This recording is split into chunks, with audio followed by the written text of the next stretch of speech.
It's Thursday on Your View. Welcome to the show. I am Mariah Afolabi Brown. As always, I have the ladies with me. YK in the building. How you doing? Good morning. I have so much gist, and I know I don't have time to give all Next time, we're just three. Give us. okay. First gist. I missed the school's debate yesterday. Because of the... You were stuck somewhere. I went to see the governor, and he says he watches all of us. Oh, yes. So he waves to us every morning, but we don't wave back. He's a big fan of the show. Please, let's wave to him. Good morning, governor. Good morning. And Ipadokun was kicked out yesterday. I was so sad. They won the celebration every single year, the school. They were kicked out. No, not kicked out. What happened was that the question they gave to him, unfortunately, he argued for instead of against, when his letter said against, and that could disqualify you, and he was like the best. And he won the debate for, I think, 3 years in a row. People were really expecting, he cried, he was so sad. But we had to stick to the rules, you know, because you don't want to... Oh, that's so sad. I missed it, you know, because I really love the school's debate. I missed it, so that made me really So I think a school, Ronick won. Nice, pretty girl. She did very well, too. Then, second gist. What happened? Hey, I ate something yesterday. I was throwing up. Jesus, what did you eat? What did you eat? I don't know what I ate. I don't want to go into what I ate. I just know that. Like ate rice. Something, combined things. I will. Hey, I thought I was going to die. You know, talking about that I'm here today. It's by the grace of God. I said, hey, this is your last day before you go on celebration break and everything. You can't miss it. You better, let me use the opportunity to share what I ate yesterday. It was horrible. I mixed unsweetened yogurt and just guess. Rice. And Gary. How do you do that? Like, I don't even know what I was thinking. Because I like yogurt and kuli. Oh, that sounds like nice. Yeah, it sounded really... and Gary. I would just be doing trot. Exactly. Try crushed kuli. I know that one. I've seen that one. And I'll put some coconut in it. Man, that's dessert. You have like unsweetened yogurt with crushed kuli and some chipped coconut. Fantastic combination. Yeah, I love foodie. it. Oh, I don't combine things like that. I'm very particular. How you doing? I love your hair. Wait, I think my life is... sorry. Give us okay, talk about me. So there is a cat that has been coming to our house, or has been in the house and crying on the tree. Oh. And you know, because of the dogs, they can't come down. Oh. So they saved the cat yesterday. They not brought the cat to you? Yes, they brought the cat. A stray cat. Stray cats. So you have how many cats now? I don't have adopted cats in my house now. Where are your cats? So the cats will not be inside the house because the dogs are outside. It was inside the house and it was making meow. I said, I beg, I can't sleep with this cat. So the one that saved him from the tree. I have to take him out. I like cats, but a stray cat, do I know what he has? Yes, they need to take it. We have cats in Shrine. I'm going to transfer him to Shrine. I can't keep him. The dogs will kill him now. Yeah. So there was a stray cat in the house when I got home yesterday. Any other gist? The cat came to look for you. You see how you do? I'm doing great. My hair is with Camille. Beautiful. And I styled it differently today. Nice. So some customers say, I bought hair, but it's looking different from the picture. You have to style your hair. So take it to the salon, get somebody good to style it. That's where you enjoy. This is the one this is the type I wore last week. This is the one you have where you wore your straight. Straight. So I'm like, this, I can actually achieve this. This is lovely. Yes, I'll wear it again. So I'm doing good. I'm going to be busy very soon. I'm doing a lot of reading and I have trainings to do this period. So just doing it small. And I love your outfit. How's it been? Oh, sugar. Thank you. Where's my outfit? I'm bringing it. Today? I'll send it to you next week. I brought for your grandkids. Don't try. It's Thursday. I will allow you to talk like that because you're not supposed to be talking like that on TV. Talking like what? They have issues. Then Nigeria, we have real issues to discuss. But you asked us how we're doing, and we shared. She's owing me something. Mikey, what's next? We didn't talk about the symposium. Today's the last day. Symposium. Hey, our speakers, Kingsley Mogalu, Reverend Kuka. On Monday, right? Yeah, Baba Ahmed. And who else? Kadria Ahmed. Those are our speakers. And then the moderator, Edmund. I forgot it. Yeah. So it's on Monday. What time Monday? Monday, 11. House, 11. You guys make sure you come. We'll be there. Necker House, same time. You don't want Nigerians to come. Same place, Necker House, same place. You have to remember that. Mikey, celebration is like a national event. Yeah. It's something that's becoming a festival. People fly in. It's a festival. People fly in for celebration. So we're proud of it. We're proud of you. People have to meet at the airport coming from America. Oyinbos will not. I want people that want. So we are proud. I noticed that, tickets used to be cheap in October. Yeah. They're not expensive. Tickets is expensive now. Cool, fantastic, well done. I'm so happy that collaboration is growing. I'm very happy, and And Lagos State government is supporting you. Lagos State State government. They did do well this time, right? let's leave that one. In case they retract. They will not. Okay, that is all we can say. But I love that the governor is supporting and is 100% behind us. It doesn't have to be financial now. Yeah, of course. That's amazing. Okay, that is all we can take on this. When we come back, we go through the front pages of the papers. Stay with us. We'll be right back. APC National Working Committee, Governors PCC members unite for Tinubu. Buhari promises to restore teachers' pride. How parties can substitute candidates by INEC. Otedola's Geragu becomes first power firm to list shares on Nigerian Stock Exchange.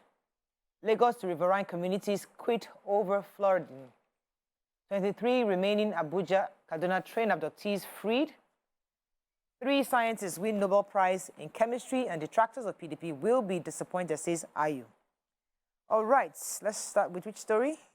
Let me start with the warning from the Lagos government to the riverine communities. I think it's important we take this story because we talked about flooding the other day. Yeah. The Lagos State government have warned people to that their areas are going to be flooded. There is the high intensity of rain and of rainfall, and so the flooding, and then they are releasing the dams. So they should please vacate their areas, the areas on the Ogun, between Lagos, the Ogun State surroundings. You don't want to mention the names of the places? So they have told us to please, that it might be worsened by the waters from the Oyan Dam, River Basin Development Authority, which has increased the level of water of the lagoon. Okay. So please, if you're in that area, please don't. No, they added K2 Alakbere, Agri, Kowode, Oniri, Ajegunle, Alagbole. Yes, so Kara. That's why I said you don't want to be Sherry, Olowo Ra, Araromi. So these are areas for potential flooding? Yes. So and October is going to be like the highest point of the rain. Oh, my Lord. Yeah. That's my area right here. Yeah. Our area is there too. Okay, let's take another story. Yes, so the federal and state government yesterday marked the 28th edition of World Teachers' Day. And it was themed, "The Transformation of Education Begins with Teachers." The event is usually observed every 5th of October, and it was set aside in 1994 to appreciate teachers and the good work they are doing by UNESCO. So the president was represented by the Vice President, Remi Olaleye, and he said that they are going to be restoring the teaching profession into its right place. They also said that they are going to, there's full implementation of the professional teaching and teacher qualification framework standards that will impact education outcome and teacher performance at the preschool, basic, secondary, and tertiary institutions. And they are working on that. The government also has started developing a verifiable database of teachers in Nigeria through the Teachers Registration Council, adding that agency has registered 2,108,342 teachers and licensed 1,250 teachers. Overall, the teachers were asking that their minimum wage be looked into. Some states were having conversations on how they can increase their teaching service to 65 years before they resign. What took majority of the discussion was more about teachers' welfare, how they can make life better for them. Okay, so hush puppy. The United States government has urged the district court in Central California to sentence the Nigerian Instagram fraudster Ramon Abbas, popularly known as Hush Puppy, to 11 years in prison, and that's about 135 months. According to the report, he'll be sentenced by Judge Otis Wright on November 7th, and that's the date has been fixed for the sentences. And if you recall, Hush Puppy is an international fraudster, Instagram fraudster, who was arrested in Dubai back in June 2020 over an extensive fraudulent scheme that robbed victims of their lifelong earnings in the US, Qatar, and the United Kingdom, and other places. Moving on now to The Punch. INEC governorship list, litigation kicks 14 APC PDP LP candidates out.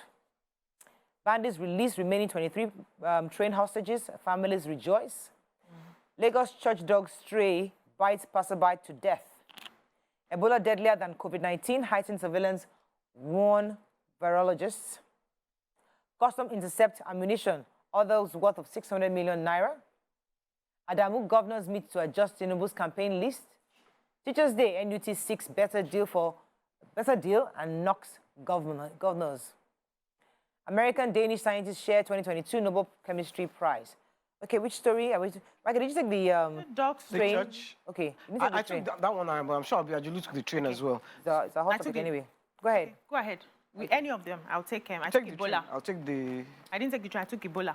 Ah, okay. Ah, I want to read. I didn't read it. Go ahead. Okay. Okay. So, virologists and epidemiologists in the country are calling on the federal government to strengthen public health surveillance across border and post-service following the outbreak of the Sudan strain of Ebola virus disease in Uganda. We've taken that story all through last week, where they had found a particular strain and they are still trying as much as possible to ensure it doesn't spread and curtail it within the country. But the fear now is that it may extend Uganda to other parts of Africa.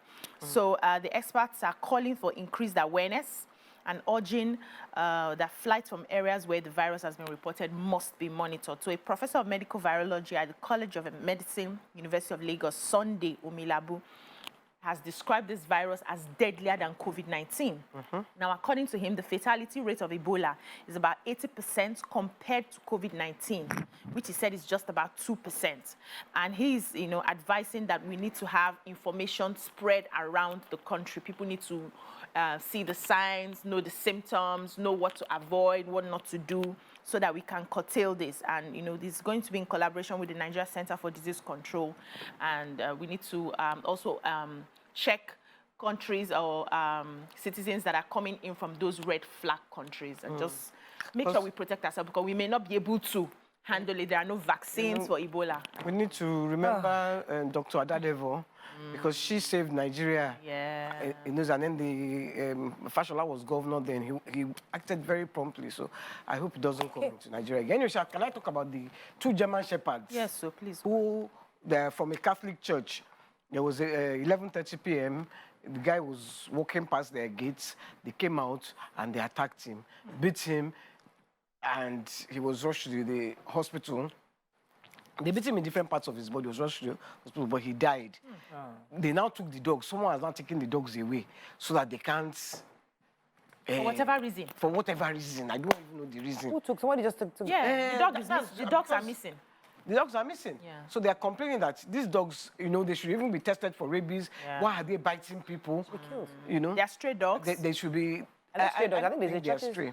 I think it's dog. Lagos church dog. They are calling them stray dogs, but they belong to the church. Yeah. So they need to let's go on a quick break. When we come back, we continue. Test them for rabies. Continue that review. Stay with us. We'll be right back.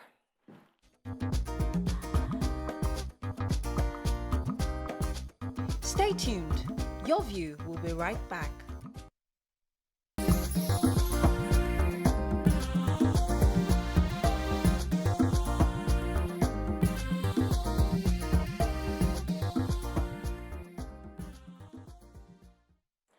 Thanks for staying with us. We're still reviewing Punch. I was going to take a story.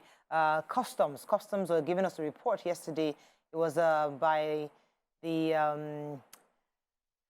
the acting Customs Area Controller in charge of Federal Operations Unit, Hussein Ajibunu, was addressing journalists and was talking about the fact that they had intercepted ammunitions worth 622 million back all in September. In addition to that, they also recovered 107 million worth of other confiscated products. They had bills and clothing abandoned on completed buildings. He said they also intercepted a large cache of premium motor spirits concealed inside sacks in the Badagry. Actually, I think we took that story when it happened. And also in September, they had those seizures of massive bills of 1,955 clothing abandoned in the Lagos Trade Fair area. They also had so many, just giving reports, bags of rice, concealing all sorts of contrabands. So they bring in these things with rice, frozen poultry, 37 crates of eggs, everything that you're not supposed to import. They're bringing them. I mean, how do you import eggs? How do you import? I mean, poultry. I thought it was being banned. Many people they're still smuggling these things. So, Councilman is saying that obviously they're just giving a recap of what they've done in September. But it's important to remind Nigerians that we are the ones hurting ourselves. If you import poultry, you're importing rice. The idea is that we want to grow our own economy. So when we keep doing these things and we seem not to understand the fact that we need to stop shortchanging ourselves completely. Okay, let's move on quickly now to the Daily Sun. APC Governors National Working Committee meeting deadlocked amid Adamu's warning. 2023 INEC to deploy undercover security agents at polling units.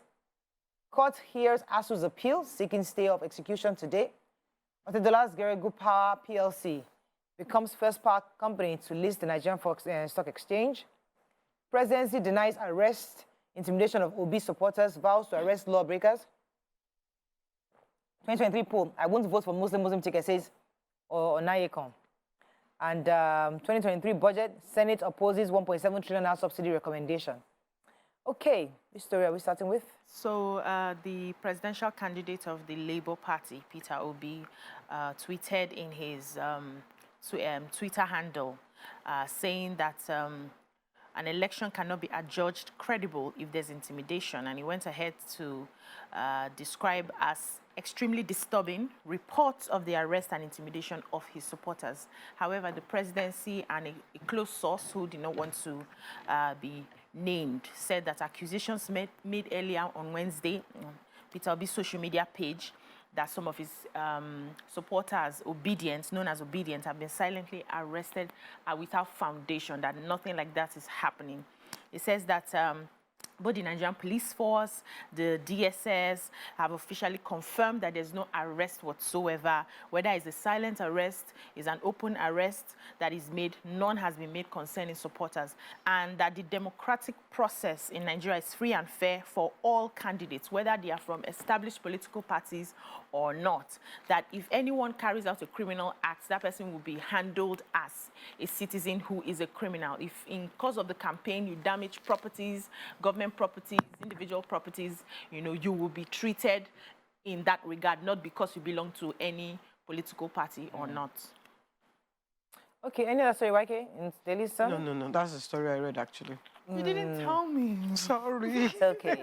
I was going to take a story, I think is I was going to take the story on INEC, but let's move on. I'll take that later. Vanguard APC will determine when to flag off campaign, says Adamu. Okowa Oshomole clash over poll violence allegation. Anambra, 70-year-old found dead in his flooded bedroom. Insecurity, blame Okada riders for rising crime, says Ondo and Amotekun boss. Appeal court task federal government asked to resolve dispute out of court. Terrorists released 23 remaining Abuja-Kaduna train attack victims. And Catholic Church yet to decide on APC's same faith ticket. All right, which story? I was going to, let me take Cardinal Onayekon. He was speaking yesterday concerning the meeting in Abuja, and he was saying that, I'm trying to get his quote here. So the bishop of Catholic priest and former president of CAN, John Cardinal Onayekon, declared that the ruling party, that's the APC, their same faith ticket was their opinion, was the political opinion and best option for them. He addressed reporters at the meeting we had with the chairman of APC, Adamu, and he says that they've resolved to forge ahead in harmony. So obviously there was a meeting to find a way to reconcile the CAN and other Catholic bishops who had their issues, who had expressed their displeasure with the Muslim ticket. But he's been able to understand that it was a decision that the APC had to take. Furthermore, he also said that he wouldn't be voting, that he's yet to decide on which party he's going to be voting for in the coming elections. Yeah, I wanted to talk about the septuagenarian that died in his room. His name was Mr. Sunday Mesiobi in Anambra State. He went to bed. In the morning, they didn't see him, so they were calling his name. So I think they went into the room, they found his cloth floating on the body, and when they lifted it, they found his lifeless body there. So it's like he drowned. So they're just using that opportunity to say, look, if your house is flooded, please don't sleep there. Go and look for a place to stay. That this has gone beyond asking people to converge in a particular location, that people need to do a more community-based approach so that, you know, lives are saved.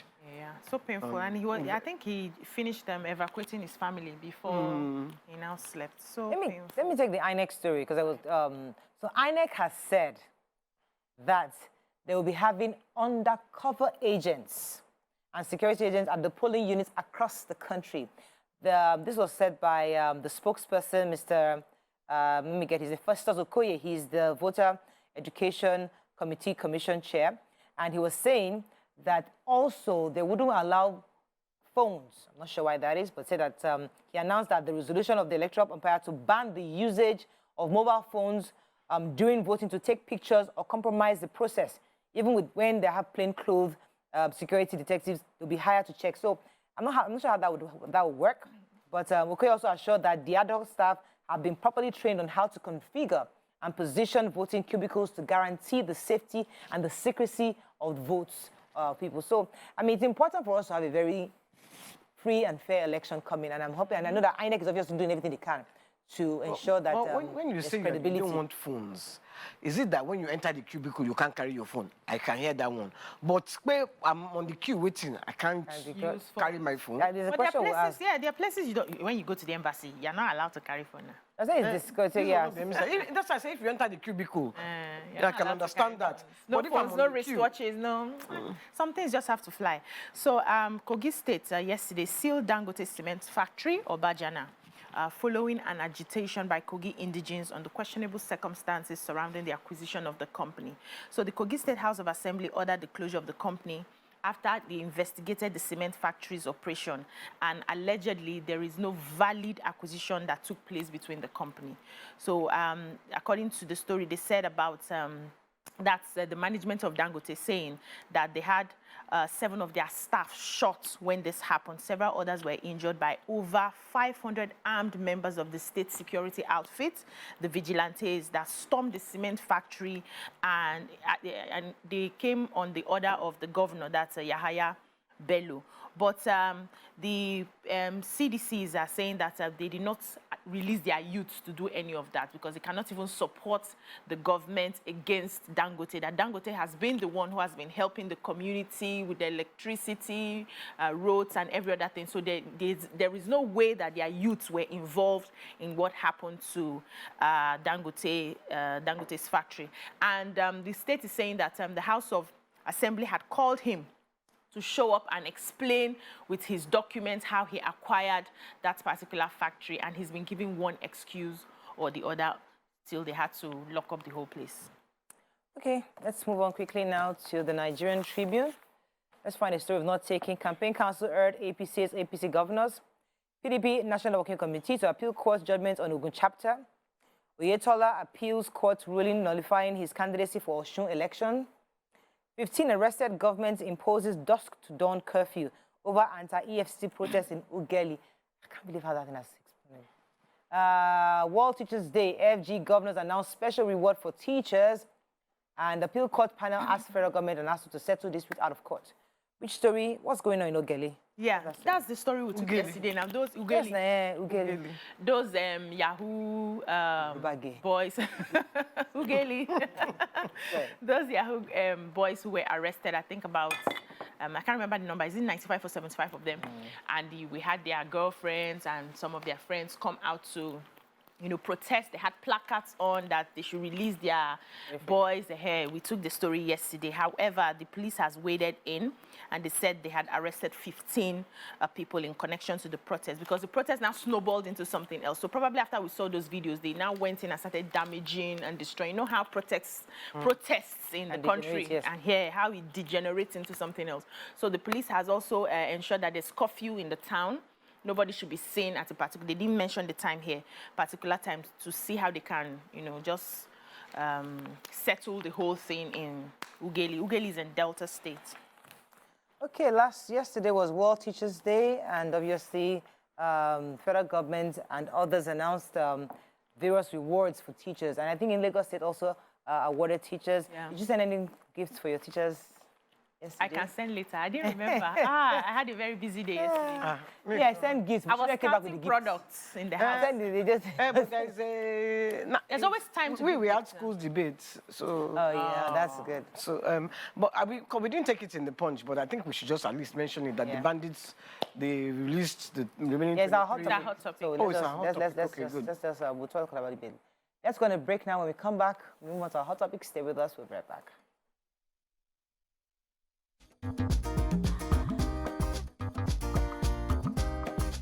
Stay tuned.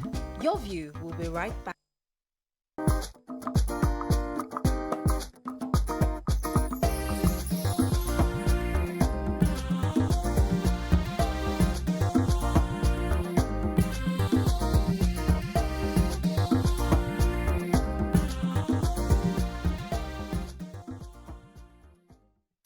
Thanks for staying with us. Join us on the show is the founder, I Create Club, Eniola Afolayan.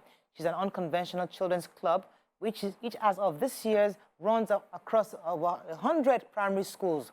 Welcome with us, Mr. Afolayan. Welcome to the show. Thank you very Good much. to have you. Thank you very much. Tell us what this I Create Club is about. Okay, so I'll start from the beginning. Okay. So the club was founded in the year 2015 as a response to what I'll describe as a steep learning culture across several education systems within Nigeria. So we started out with 20 primary schools, and over the years we have grown, we have expanded, and we are currently within 100 primary schools, both private and public. Talking about what inspired the club, I'll have to actually say it was divinely orchestrated, because growing up, I never really saw myself doing what I'm currently doing. Even as a young graduate, I never really thought that I would walk down this path. But let's just say that one thing led to another, and as I said, the rest is history. But now this is a very long history, so I cannot go into all the details, but I'll summarize what's relevant to our conversation today. So several years back, I was a double degree holder, BSc Electrical Engineering from the University of Lagos, MSc Management Information Systems from the University of Manchester. But now, despite all this, I struggled to get a job. I couldn't land my dream job. So I settled in for a career in advertising. Now, okay, advertising was not my first choice, but looking back now, I will not change anything about that time, because there I gathered a lot of experiences that I used to run my business today. And aside from that, I also got reconnected with a long-forgotten passion I had for creativity, creative writing specifically. So for me, those were positives. Now, there were also negatives in the sense that the company where I was working was in the process of going under. I never knew that until I was within the system. So obviously, frustration set in. But let me give credit again to God. Thank God the frustration did not get the better of me. I think eventually I was able to see it as an opportunity to, to begin to see how I could progress from being a disgruntled employee to becoming a business owner. And I believe it was at that point that the idea of the I Create Club was conceived, and somehow we moved on to the process of building the club. Now, we are not your conventional club. Regular clubs are talking about specific skill sets. So when we talk about like homemakers club, we know that kids are there to learn how to, things along cookery, needlework, and the likes. But for us, our scope is a lot broader. We focus on the mindset of the children, and really, our vision is to nurture the creativity of the children. Because I believe that every child, irrespective of who the child is, where the child was born, whatever part of the world you happen to come from, there's a measure of creativity in the children. And it's up to us to nurture that creativity. And why is that important? We live in a dog-eat-dog world. Right now, very few opportunities, very stiff competition. So who is going to get those few competitions? And what's going to stand out anybody at all is the person's ability to exhibit creativity. I've acquired knowledge. How can I creatively express that knowledge? That's what's going to stand you out from your peers. And, gone are the days when, in the past, children go to school and, parents tell them that, just come out with a first-class degree. You're sure of getting a good job in a multinational. Or, okay, I'm going to get you to go to UK, US, and when you come back, you're sure of getting a degree. But from my own story, you see that even all those fancy certificates, they are no longer the gold they used to be. It's a lot more common now, and now everyone has to really fight for the few available spots. We also should not forget that we have a lot of children who are not exposed to the level of education that many kids are, but yet, because of the internet, global village, they get access to information So the child that is in school is not necessarily better off than the child that is not in school. It's just the child's ability and willingness to learn. So competition is really stiff. So let me ask you because of time. Okay. You're really passionate about this. I can see how you're going on and Yeah. on. If we leave you, just give us 30 minutes, boost. So what exactly are the activities Yes. that happens in the club? Okay, so we're now getting there. So now, okay, so I was going to get there. So it's all about nurturing the creativity. So now what we are saying is that if you're able to be creative with the seemingly simple things around you, when you get stuck with the big things, when you get faced with the big things, you'll be able to step in. So now we expose them to all kinds of activities. And now what we tell the kids is that, see, it doesn't matter whether you want to be a doctor, an engineer, or a fine artist. Once you grab these activities, you'll be able to function in whatever field you have. So for example, I have these things here. They are called squashy balls. We've given them a task where they had to take these balls. And you know, when we think of balls, we are thinking that, oh, you throw the ball, you roll the ball. But we said turn it into something else. And we were amazed at what the kids came up with this. And we have something else we call the pillow art competition. Basically, what they have is this, a plain white pillow. And they are supposed to turn it into art. Now, we give them a theme. So last year's theme was ocean. And we said, come up with something, interpret ocean. So, you know, for many of us, we think ocean in terms of, you know, water, sharks, boats, beach, and things like that. But we actually have a prize for concept, apart from the person who is artistically skilled. So the person who won actually came up with the interpretation of stop pollution. So his art was really about the environment, don't pollute the ocean. And that was the direction in which the child thought. Then there's another one we have, we call it the business plan. Now, I know there are a lot of people that say they are children entrepreneurs, but let's face it, it's not because, oh, I like cooking, I go to start a food business. You have to be solving a problem. Yeah. So what we tell the kids now, okay, look within your immediate environment, what problem can you identify and come up with a solution? So the girl who won last year, she said that her first visit to the salon was actually an anticlimax. She went there with her mom and her sister. Everything was adult-sized. And she was expecting something a bit more. And she came up with an idea that why didn't I not start a children's salon? And now, okay, we said that, okay, there are people already doing that. But she said there's nothing like that within my area. And she now began to come up with ways in which she was going to differentiate hers from what already existed. So basically what we are doing is getting these kids to think outside the box because it's actually very, very... Solve problems within their locality. Yeah, solve problems, yes. What's the vision? What's the end vision for the club? So, okay, where we are going to with this is the fact that right now we live in an era where, as people say, there's a mass exodus in Nigeria. Everybody is leaving, but I'm a strong believer in us staying here to fix the problem. And I believe that we are doing it by playing a little bit here. We are preparing these kids. Let's face it, I have no power over the past. What has been has been. What's happening right now, I have very limited control, but really the future is still unwritten. And it's in the hands of these children. And if we can keep on investing in them through this means, to be honest, there's no telling just how far they can go. So currently, as I said, we started with 20 schools. We are now in 100. And, you know, our vision is to actually get into every school in Nigeria and keep on touching and changing the lives of these children. One of my major concerns, and because I do some work for education, the kids get everybody has an idea. Every single Nigerian who is in education has a bit of something idea. So we are saying the same thing in different ways. So BC comes with our own idea, YK comes with our own idea, and they're all bringing it to different schools. I want to get to schools. And I think, and the kids are getting so bombarded. There's so many solutions, this one, this club, this one. How do we sift through all that and say, okay, I create is what we need, what we really need? Because I know that so many schools have different initiatives. They're doing some creativity, out of the box. They're out, and the kids are getting, I get really frustrated when they're constantly telling me there's so many options for kids. Like, so can we somewhat find a way to bring everything together and say, okay, this is all, I'm trying to find a way to write the question, but how do we pick I Create? What makes I Create different from all the other? Okay, so like, you know, other clubs are running week in, week out. We only see the kids once a term. And now we're not competing with the other club because I mentioned other clubs, whether we like it or not, it's either they are trying to teach the children how to dance, how to cook, how to do a specific thing. But we are just telling the children that, see, fine, whatever your vision is, whatever you want to be, it's fine. But we are working on their minds. We are saying get creative. So there are all kinds of, we deal with everything, But we are saying that just be creative no matter what your field is.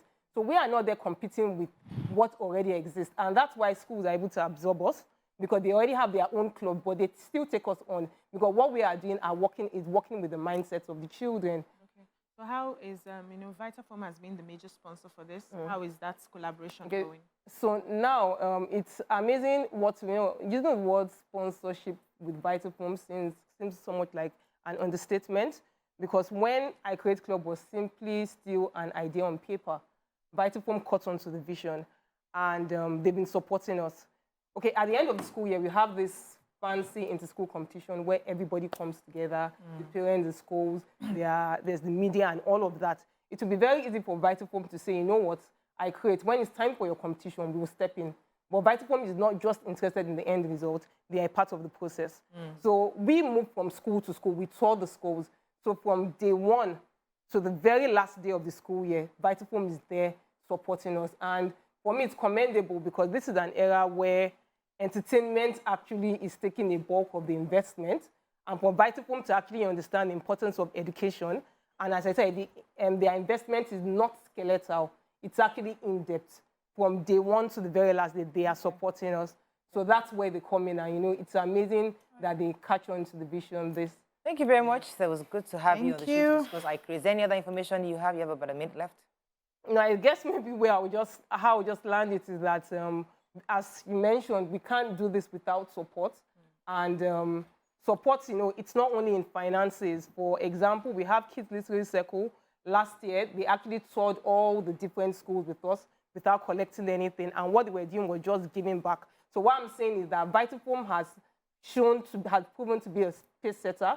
And I think other people, even individuals, can actually look for how do you partner with things. Because I mentioned, I'm very passionate about Nigeria. I'm passionate about things happening. And the only way we can actually do this is through the children. So I'm just hoping that, just as, the stage has been set, let's keep at it so that we actually, have a future that we can actually look forward to. Right. Thank you very much, Mana. It was a pleasure having you on the show. Thank you very much. That's all we can take on this segment. When we come back, move on to other topics. Stay with us. We'll be right back.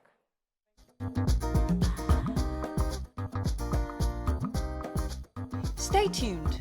Your View will be right back.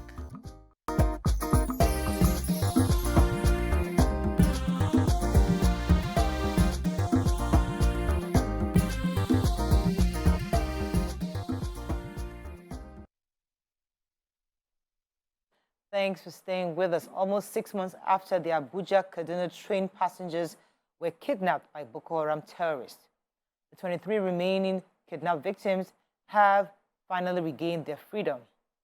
So join us on the show a bit later is the Chief Executive of the Nigerian Railway Corporation, NRC, Mr. Fidet Okira. He'll be joining us in a moment, but let me start with the ladies. What are your thoughts on this release? I mean, it's been 6 months. I know YK has been quite interested in this story. I'm told he's there already. I'd like to let him join the conversation. Good morning, sir. Are you there? Mr. Okira, are you there? Can you hear me? Hello. Hello, sir. Good morning. Thanks for joining us. Can you hear me? Very faint. I don't know why. Very faint. Hello, sir. Can you hear me? Very faint. Very faint. Okay. While we are trying to get that resolved, when you heard the story about the release. Hello. Can you hear me, sir? Okay, I can hear you. Okay. But not that well. So congratulations to Nigeria, to you and to Nigerians, of course, for the... Congratulations to Nigeria. Yes. I will thank God for... Now, the first questions that come to mind is what happened, as in how did this release come about? Were they just voluntarily released, or was ransom involved, or what exactly happened? What was given for what? So that's what Nigerians are asking this morning. Hello. Yes, sir, I can hear you. Hello. Did you hear my question, sir? Why is it like this? I think they have to reconnect him. Okay, so while we're trying to get to connection, what are your thoughts on this? Like, I know you were very interested in this story and you kept on it and reminding us that we didn't want to forget the victims. What are your thoughts when you got the news? My first thought was happiness for the victims, because it's not easy to be in captivity like that. And you can't see your family, nothing.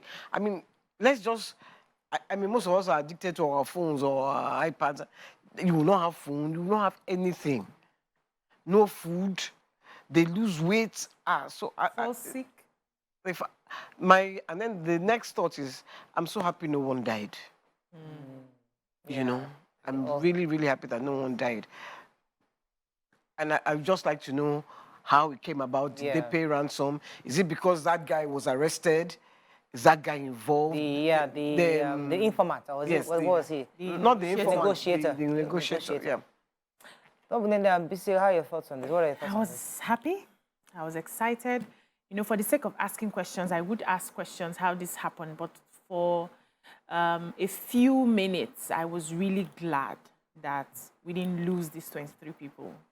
You know, we've had cases where people have been abducted, and it went on for years. We had Chibok girls, you know, some still in captivity, Dapchi girls, you know, and all that. But the fact that we're able to finally solve this issue. Later on, we can now start talking about what did we do right, what did we do wrong, how do we prevent it. But now, for now, I think we should just take in the happiness. We should just share that joy with the family members who have finally reunited with their family. Okay, I'll call So I'm told he's back now. Good morning. Can you hear me properly now, sir? Hello, sir. Can you hear me properly now? Yes. So we had asked before that Nigerians are really happy. Congratulations to Nigerians about this release. But the first question that comes to mind is, how did it come about? Was there ransom paid? Did they have to do an exchange? Or were they voluntarily released?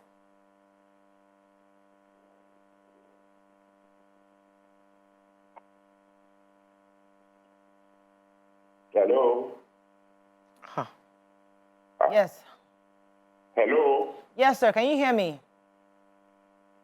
I can hear that word. Can you hear me? Okay.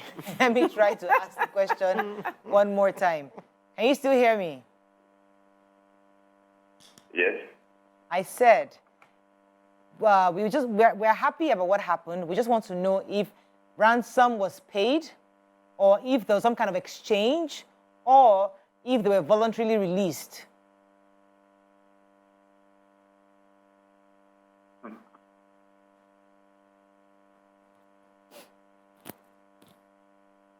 Right. Okay, I guess we're going to break. When we come back, we'll continue with our show. Stay with us. We'll be right back.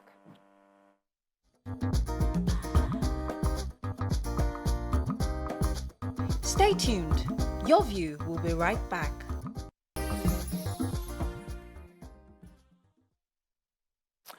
We still have our guest from Nigeria Railway Corporation, Mr. Fidet Okira. Sir, are you there? Yeah, I'm here. Please go ahead with the answering the question I asked earlier. Go ahead, please.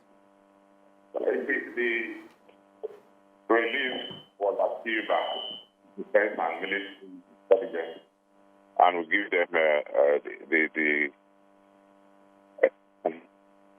they have tried their best, and they are released.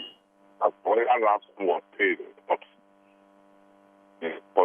ransom, they would have negotiated and the people released. I think that's where I stopped that. We want to celebrate time that the people are out. I don't think we lost any person from the record so far, for those that were dead. And that was what the president told the relation of those heads, that it's better to walk around this and ensure that no soul was lost. I think we thank God, and I am happy that there's no soul lost, that the passengers are all completely out now. We give to God and give thanks to the defense team and the intelligence unit of the nation. That's what I would. That would be my reaction. Okay, that's amazing, sir. Now, do you have an idea if there's any plans for rehabilitation and compensation to these victims now? Because most of them must have gone through a trauma. They'll be needing things like therapy, not just to be released to their family members to pick up from where they stopped. Do you have any plans for that sort of compensation and rehabilitation? There is a unit for that. This is not the first time they are getting people released. The Chibok girls are getting released and there's a place they keep them. And they will debrief them. So, as I said, I'm the rail operator. And I can put my head on rail operation. But this other thing, we will leave it to the experts. How to which the Nigerian government. Right. Have the victims been, have they met with their families? Have they been reunited with their families? I can talk myself. We are talking to the wife, the happy that they talk to the husband and meet the husband. Then they have met with them. So that are very person. Okay, are there plans to resume the railway trains? That is the next stage. I got speak to you. I'm in Abuja already.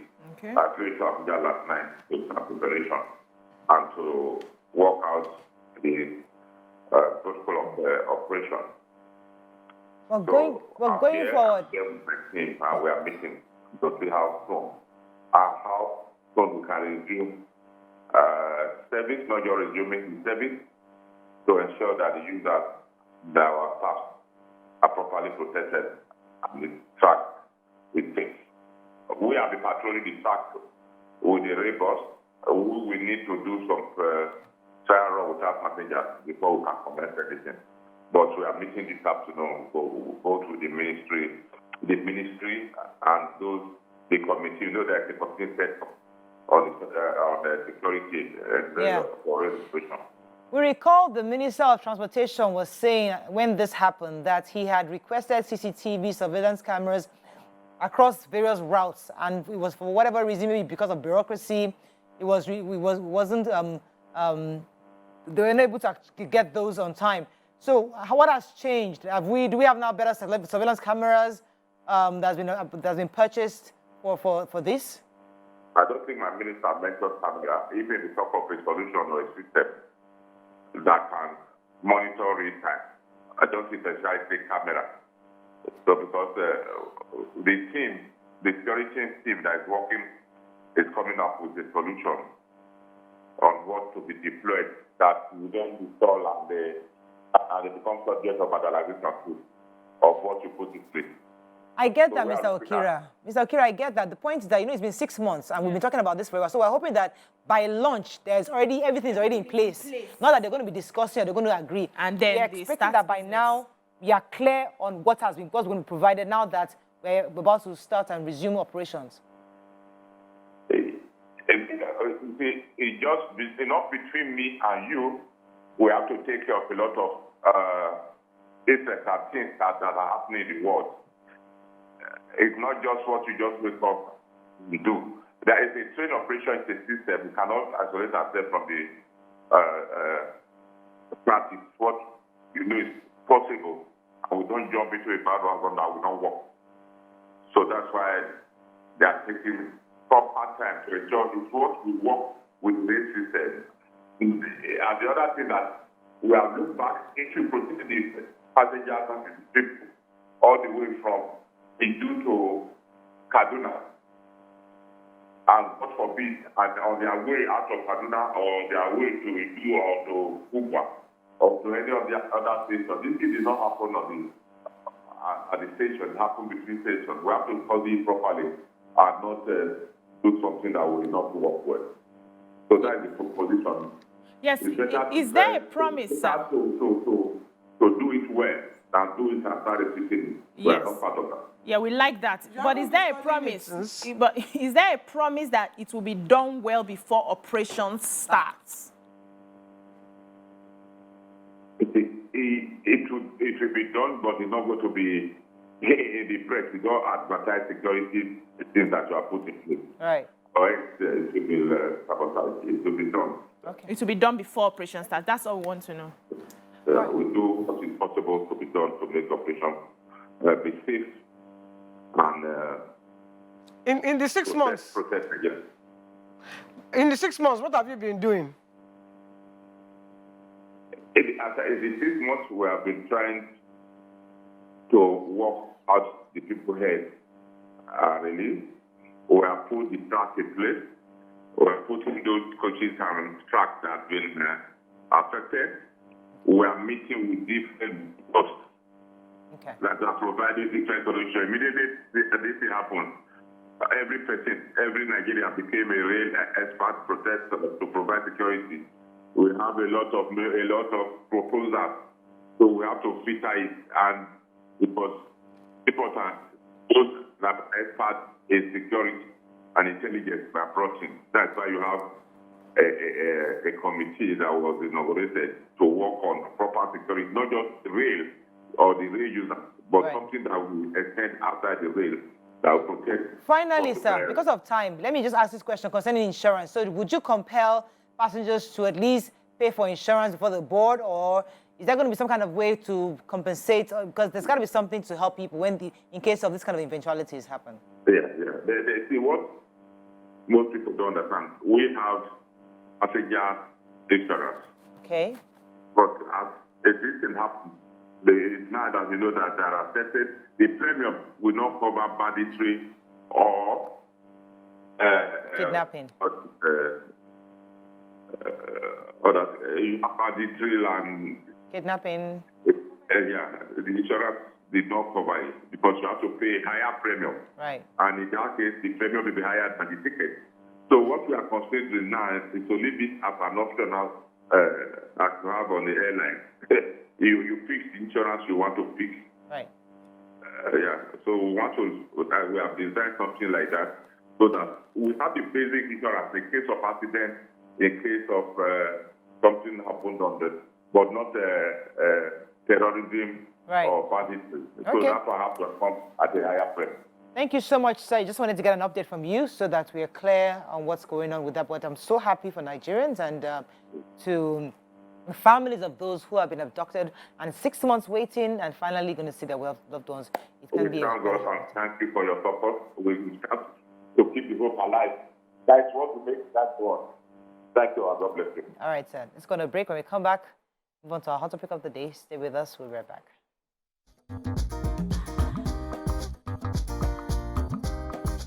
Stay tuned. Your View will be right back.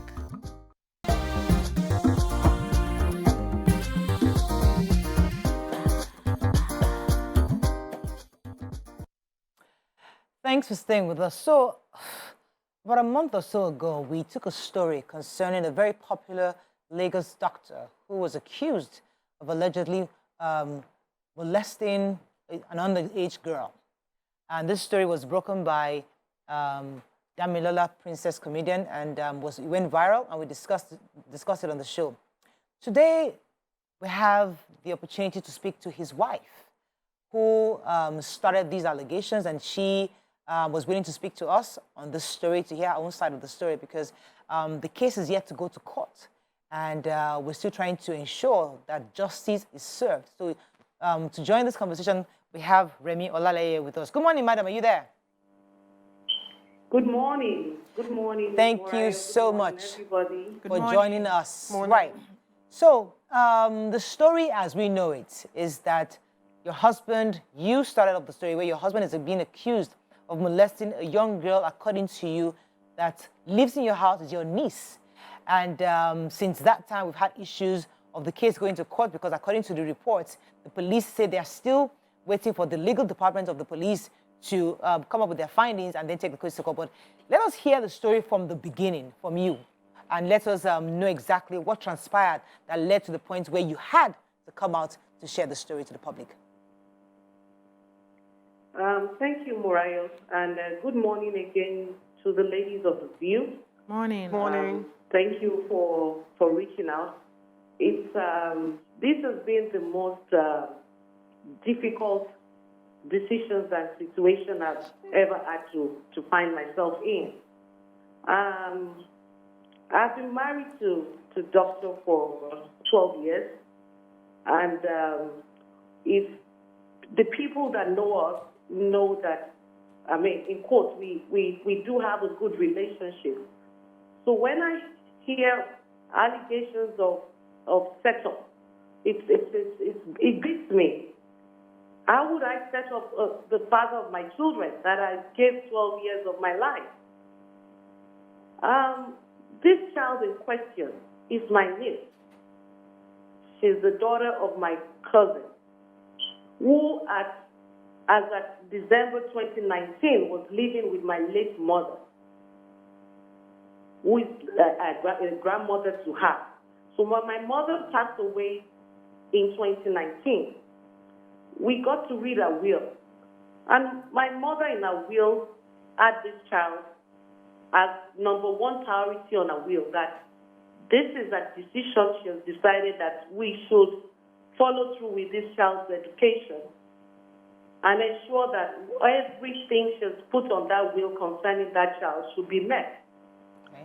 So we had the family meeting, and we decided that, okay, she was coming to stay with me. And prior to that, this is a very good child. This child practically, you know, my mother practically died in the hands of this child and I. So this is a child I personally have a soft spot for. Right. So she started living with us immediately after my mother's funeral in 2020. And she started living with us February 2020. Unknown to me, during the lockdown, which was March 2020, Femi started abusing this child. He initially introduced her to pornography, which much she said to us, from pornography to oral sex, from oral sex to the main thing. And the one that kills me most is that this thing went on under our roof, our matrimonial home, for 18 solid months without me knowing. I'm not a useless mother. This child sleeps in the same room with my children. I have a daughter, I have a son. They sleep in the same room. And this is what this man does. He goes to the child room, which my friend and I sleep on the same bed, in the same room. I notice sometimes that he wakes up in the middle of the night. I say, oh, well, you are not sleeping. He said, oh, he can't sleep. He wants to go and watch documentary in the study. I said, okay. I mean, I cannot be training a grown man. I wouldn't have thought that for a child that calls you daddy, you would do such a thing to her. You wake this child up in the middle of the night, take her to, I have 16 cameras in the home. I'm a mother.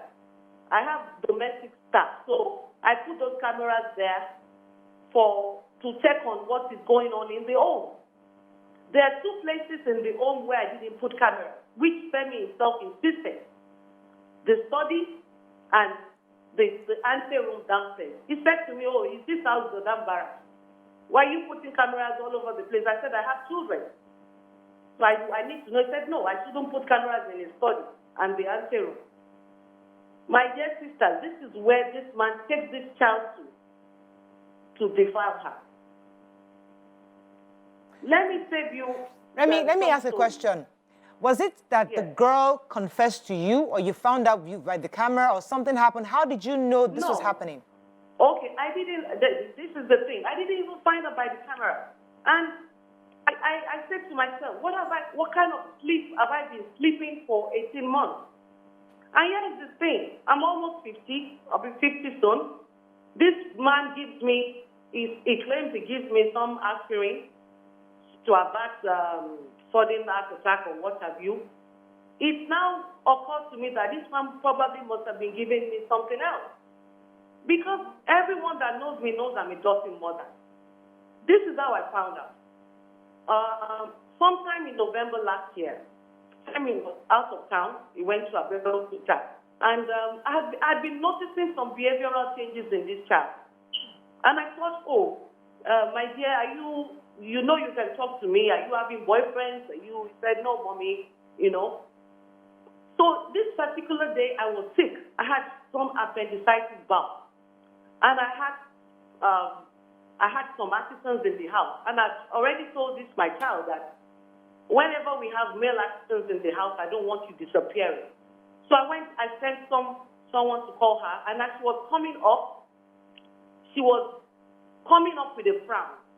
And I said, oh, well, is anybody bothering you downstairs? She said, out of reflex, she just hissed. I said, what happened? Who are you? This is a normally respectful child. Yeah. Why are you eating? She said, I don't know.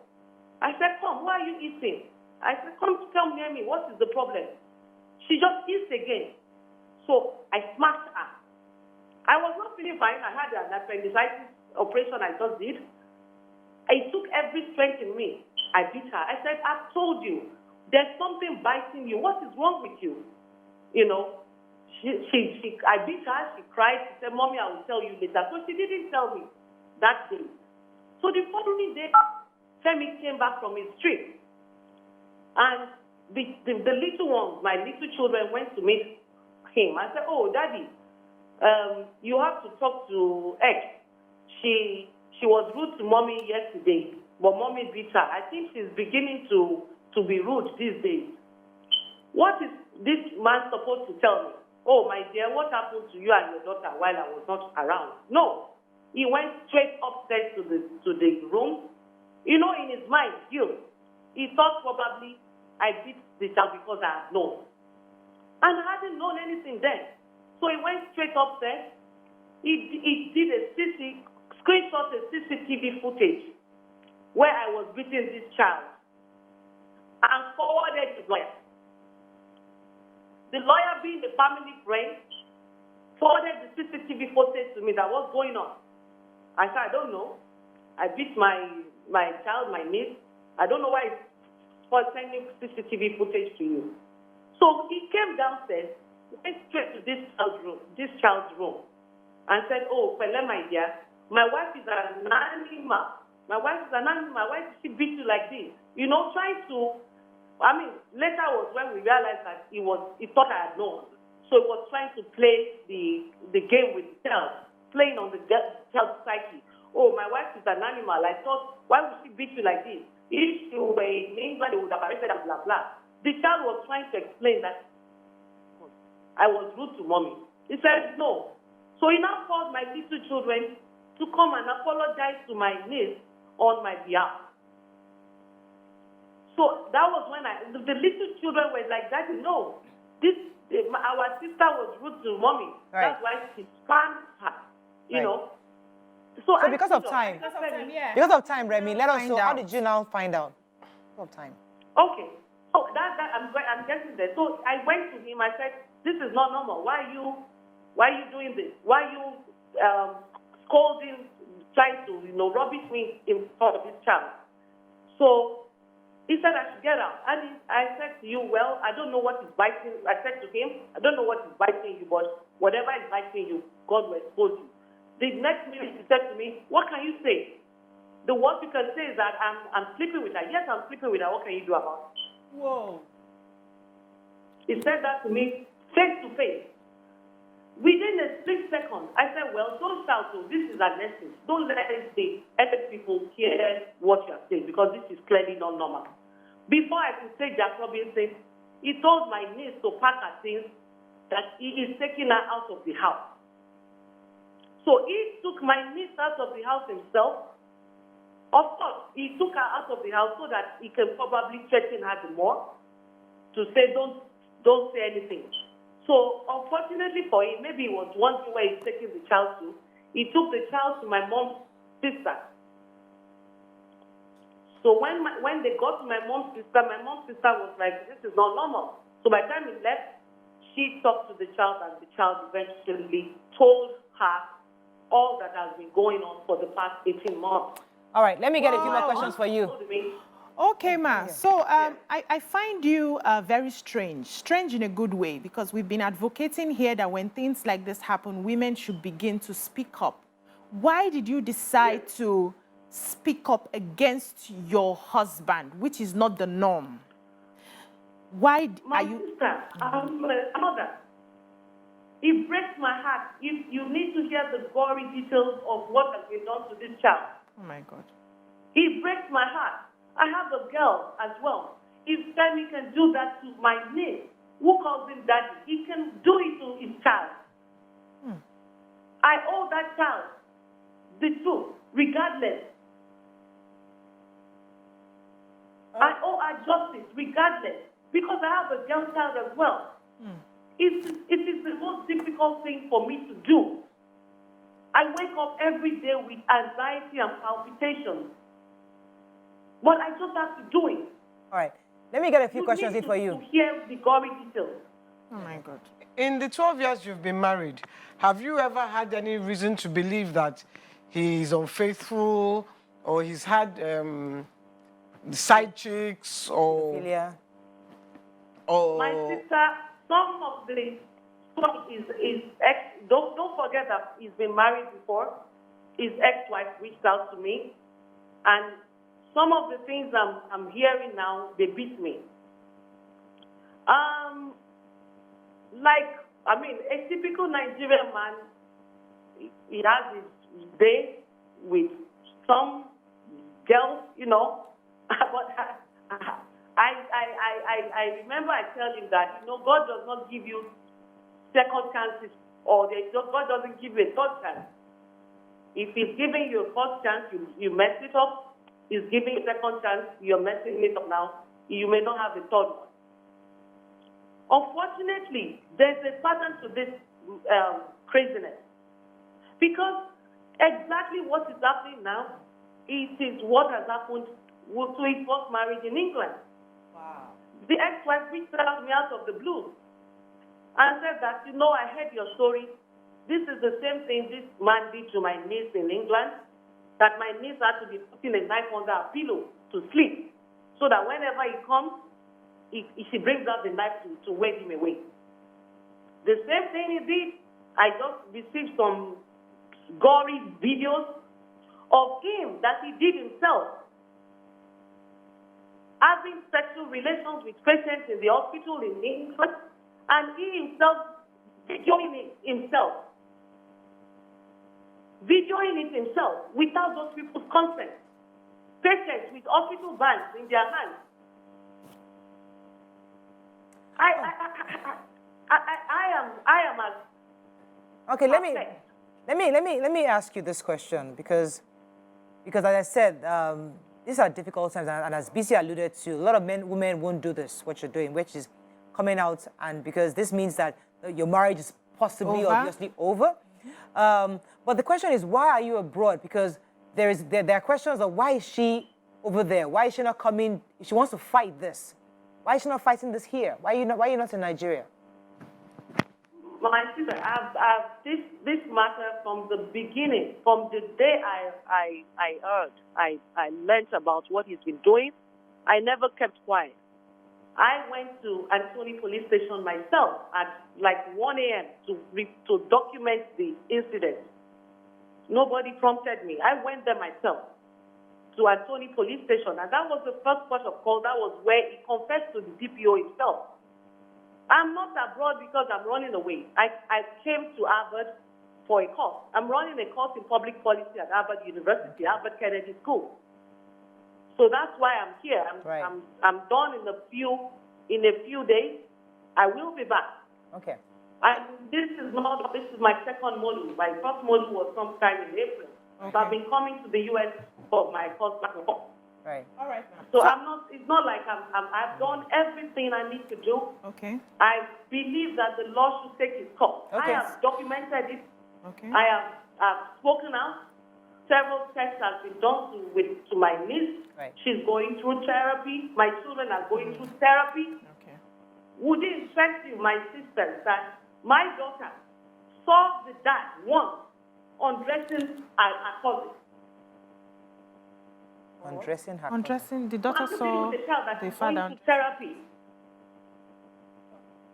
Let me get a few more questions for you. Yes, so you've sort of answered what I wanted to ask. Everybody in the house, including your children, should go to therapy because, a witness is almost as good as the victim. is going to be messing up their minds. I wanted to ask you, how ready are you and how far are you willing to take this matter? Because one of the reasons people don't come out to support this sort of matter is after a while, you start hearing appeal from family members. Okay, now it's okay. Let's settle out of court. Let's settle out of police. You see your husband and all that. How willing are you to go very far with this case to see that justice is done for the little girl? My sister, you don't want to be in my shoes at this time.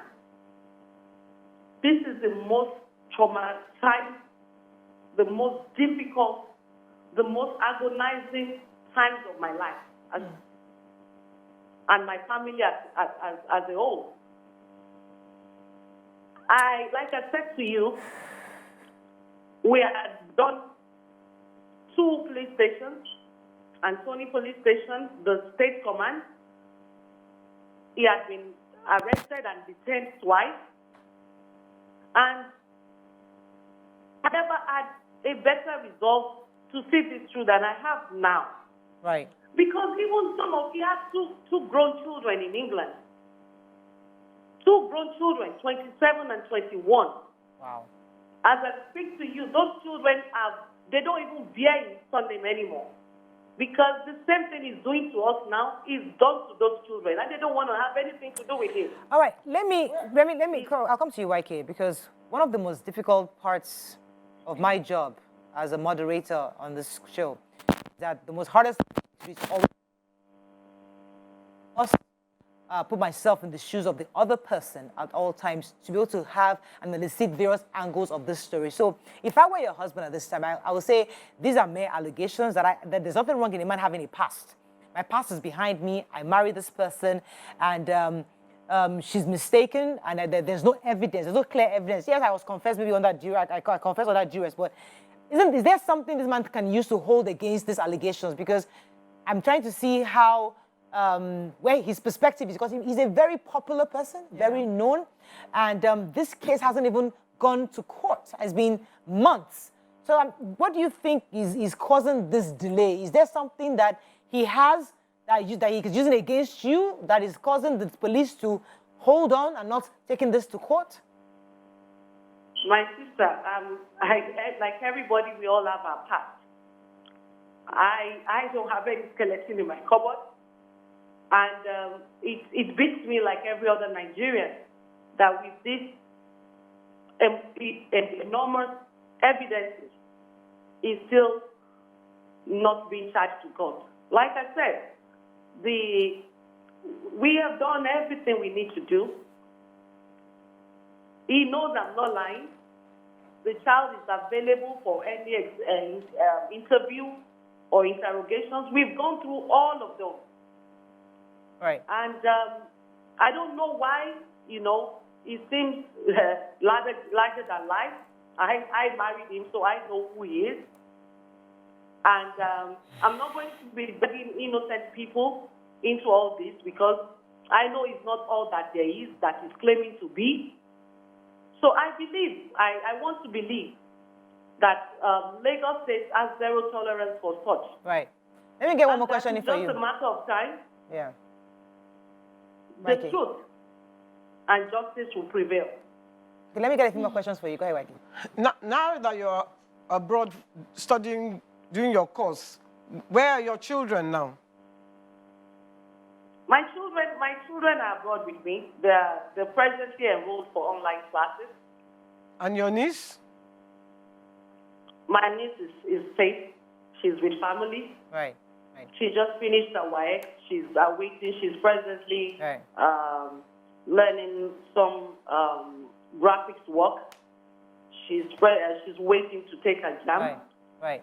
Let me ask, what's the official situation of your marriage at the moment? Are you separated? Are you divorced? The marriage, Femi was arrested from the house on the 30th of November, 2021. Okay.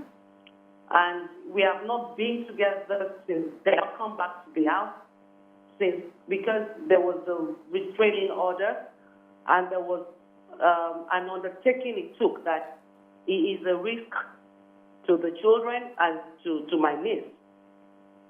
because I'm the legal guardian of my niece. So we've not been together since 2021 November. But I heard that recently he's gone back to the house. But I'm abroad. I can't possibly be taking care of two locations. Let me ask you a question that boggles my mind. If his ex-wife had so much information of what he did, why didn't she charge the case to court? Why is there? Because I don't think there's any criminal proceedings against him in the UK. Because if there were, maybe it would have been easier for you to find out. Maybe you don't have married him, but obviously she didn't pursue the case in the UK. I'm assuming. Okay, this is. I mean, I was not there at that time. You know, like I said, she reached out to me. Right. The information I got was that the patient who did it too in the UK at that time, which I saw the videos, they were 18. And the woman said that he paid the patient off £10,000 each to testify that the sex was consensual. So that was the reason why he was not, prosecuted. Because I think 18 is the age of consent. However, the hospital, according to what I was told, I wasn't there, so I don't know.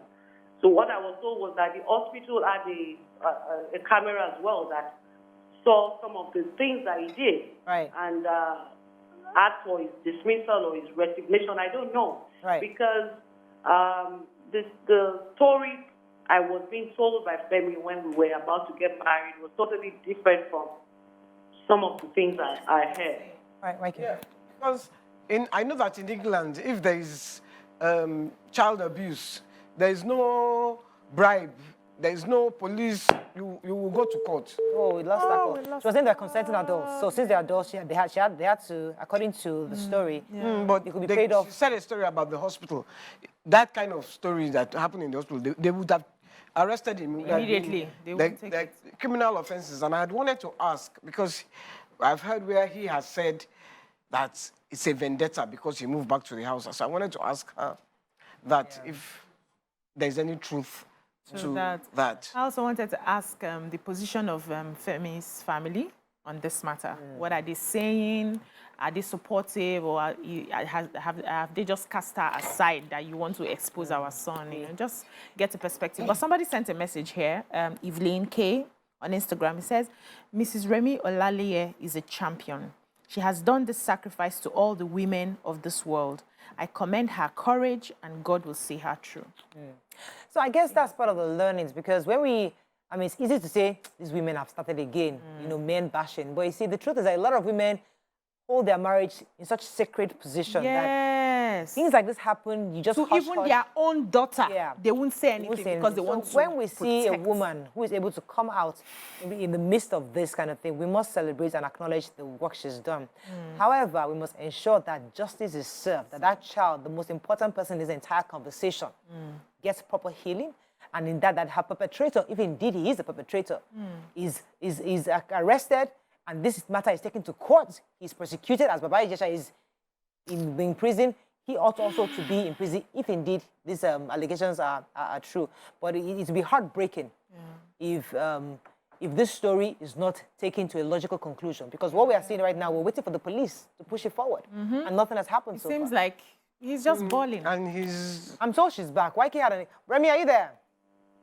Yes, I am. YK and BC had a question. Let me start with YK's question. Go ahead.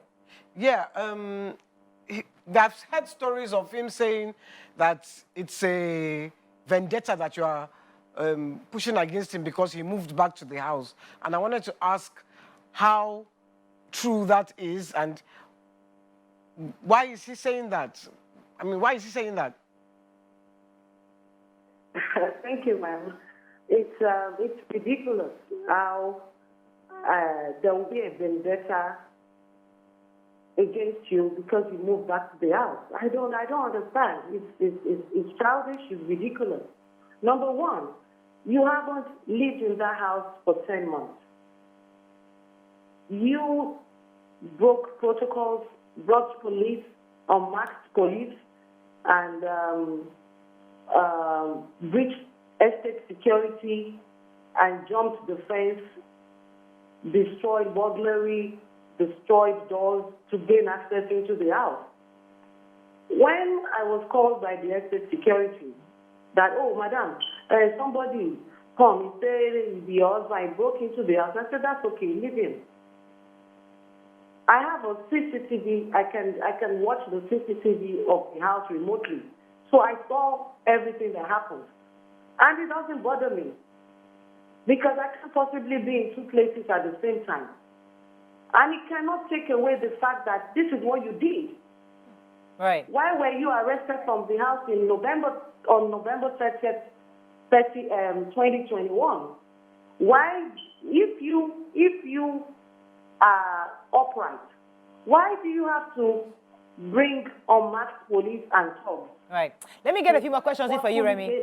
There's some important questions I need you to answer before we go. Go ahead. So first of all, I want to ask how his family members are reacting to this story. How are they taking it? Are they supportive? Are they not supportive? That's my goodness. That is a story for another day.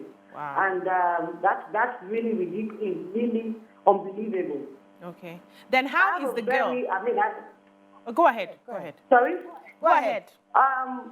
You know, unfortunately, it's so unfortunate because I thought I had an excellent relationship with the mother.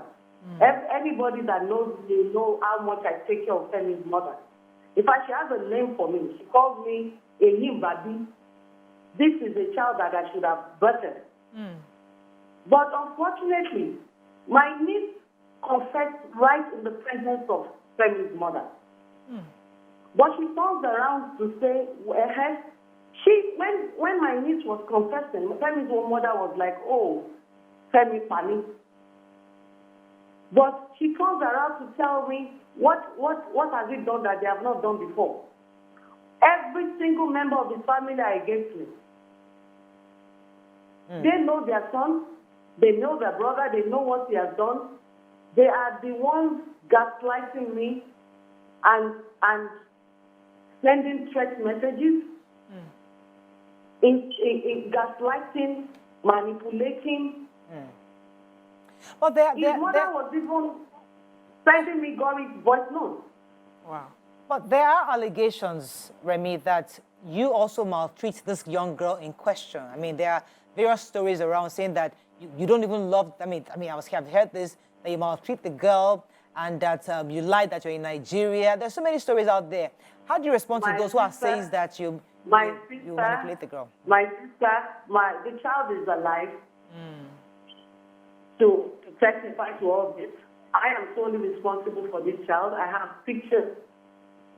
And Femi has never contributed a dime to this child's education. I am fully responsible for her. She's happy being with me. Her mother is alive to testify. This child is alive to testify. I had never touched her before. The first time I did was in November. And she even, when she was at the police station, because some of the allegations he is sharing around that, oh, I did her. And the child told them on video, I wasn't even there at the police station, that my auntie has never touched me. I was rude to her, and I aggravated her, and because I was frustrated. That's why I was rude. I was like, Mommy, can't you see what I'm going through? So, I mean, you know, when someone is down, they can say anything, but the truth remains constant. So let me ask. I have videos. Yeah, let me ask this question. How? You have videos of? I have videos of, holidays my children, that's my niece inclusive, we've taken. I have videos of how, when the times were good. I have videos of how, now that she's traumatized, and the child is available for anybody to reach out to ask questions. Okay, ma, how is this child doing now? What's your assessment on her mental state? I know that you've said she's going through therapy, but is she a bit more open up to you now? Is she giving you stories? Did she tell you the reason she didn't report when this started? How is she doing overall now? Her mental state of health is a bit more balanced now, thanks to the wonderful psychologists that have been working with us. She's more open now. She's more brave. And above all, she's consistent. Because I said to her, I said, my dear, because even me, I was shocked. I said, my dear, did this man offend you? Did I offend you? I don't want you to lie against him. All right, Remi, let me pause here. Let me pause here, because the truth is that these kind of stories, it's always important to get both sides. I mean, as I said, that's the hardest part of my job, is that I must always find that other angle. I've tried to reach out, but the producer has tried to reach out to Dr. Olaleye himself. He's not willing to talk to us at this time. But as I said, the various angles that people are saying that you maltreated the girl, that there's so many other factors which we'll consider, but it's important. I have the children, the girls' school. Sorry to cut you, Morayo. Yes, ma'am. My niece's teachers, they can testify. It all up until recently, they knew that I wasn't even a biological mother. Up until recently. And the teachers are saying that, Ma, we are ready to speak out. I take care of her. Anybody that knows. I'm getting a message as I'm talking to Remi. I'm getting a message from various people telling me that this girl was coached on what to say. Okay. I'm getting that she was coached. That Remi is a liar. I'm just getting so many messages from different sources on my phone right now as I'm talking to you. You know, like I said to you, there's only one constant thing in life, and it is the truth. Yeah. Thankfully, the Lagos State government has a forensic interview department that can interview this child without leaving there. The truth is constant. It may take a while, Morayo. Yeah. I don't have anything to gain. It is like I said, it's the most difficult thing for me to do. Right. I wish anybody that says she was coached should put herself in my shoes. Right. Okay, let me let you wrap up. Did I coach the people in England? Because there's a pattern to this thing. Did I coach his children in England? Did I coach his ex-wife? Did I coach the patients that are already testifying against him in Nigeria that he did same to them? Did I coach his former staff? I have 2 of his former staff that have reached out to me. Did I coach them as well? Did I coach his former staff that he was sleeping with? Let me read the message. Reached out to me? Let me read the message from Adeto. I know she said she knows you very well. She said that you shared a few lies, and that you went to meet the governor in Yankee, that you won the house. She said, I mean, there's a lot of things that she said that. Okay, I mean, what's the relation with Adeto, and how is she involved in this case? I don't know what you're talking about. I don't talk on attractions and say. All right, let me let you go, Remi. I don't want us to dig further, because I think this is an emotional thing for you. It is an emotional thing, and what beats me is that we're talking about human lives here. Exactly. And Femi is talking about a house, brick and mortar. Yeah. We're talking about the lives of your children. Does that even bother him? We're talking about the life of a child. Who calls you daddy? Well, you're talking about a house. I don't care about a house. I'm not hungry. Yeah. And he knows that. When I met Femi, he was living in a one room at Mapoluku. So that should tell you how far we have come. So I'm not, it's not a house, he can have it. I'm not bothered about the house. We are talking about human life. Emotions, lives have been damaged. My daughter had seen you undress her sister. So we're talking about life. You are not even bothered about my own mental state of health. Yeah. You sleep with me, your wife, you go downstairs and sleep with my niece. This man knows this. menstrual period of this child. If you don't have anything to do with her, what is your concern with her menstrual period? Let me let you go, Remi. Tell her, oh, We have to wrap up. The show has ended, but thank you so much for sharing. Yes, thank you very much for sharing your story. And we're still going to reach out to your husband to see if we can get his own side of the story too, because this case is such an interesting story, because we can learn so much from it, and we celebrate your strength and your ability to come on the show to speak your heart. Thank you very much. It was a pleasure having you on the show. Thank you. Thank you, ladies. Just so our viewers are aware, we have tried to reach Dr. Femi Olaleye this morning, and he said he will speak to us at some point, but not now. He's not ready for a conversation because this, as I said, are allegations. As much as a woman, we like to understand where our other woman, our female self are coming from. I definitely understand and empathize with this story. But it's always important to hear all the sides. And let us hear that part and know exactly what transpired. But at the end of the day, no matter which side we are on, a child is involved. Yeah. Something happened to that child. And I think it was Dami, the princess, was saying that there is a medical report that this girl was molested. They have something from Maribel Center, evidence that this girl was molested. So if that happened, all the other factors are really secondary. Something happened to that girl. And that must be properly investigated. And the perpetrator, whoever it is, must be brought to book. I think that's most important in all this. That's all we can take on this show. See you tomorrow. Bye for now.